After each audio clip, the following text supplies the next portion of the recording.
કોંગ્રેસના રાષ્ટ્રીય અધ્યક્ષ મલ્લિકાર્જુન ખડગે અને કોંગ્રેસીઓને પૂછવા માંગુ છું કે ગુજરાત પ્રત્યે એટલું ઝેર કેમ?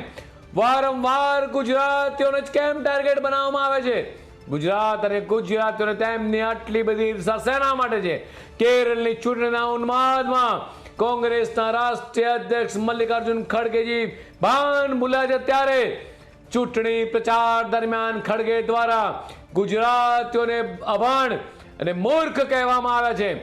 કોંગ્રેસના રાષ્ટ્રીય અધ્યક્ષ મલ્લિકાર્જુન ખડગે અને કોંગ્રેસીઓને પૂછવા માંગુ છું કે ગુજરાત પ્રત્યે એટલું ઝેર કેમ?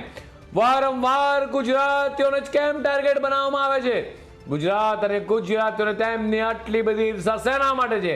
કેરળની ચૂંટણીના ઉન્માદમાં કોંગ્રેસના રાષ્ટ્રીય અધ્યક્ષ મલ્લિકાર્જુન ખડગેજી ભાન ભૂલ્યા છે ત્યારે ચૂંટણી પ્રચાર દરમિયાન ખડગે દ્વારા ગુજરાતીઓને અભણ અને મૂર્ખ કહેવામાં આવ્યા છે.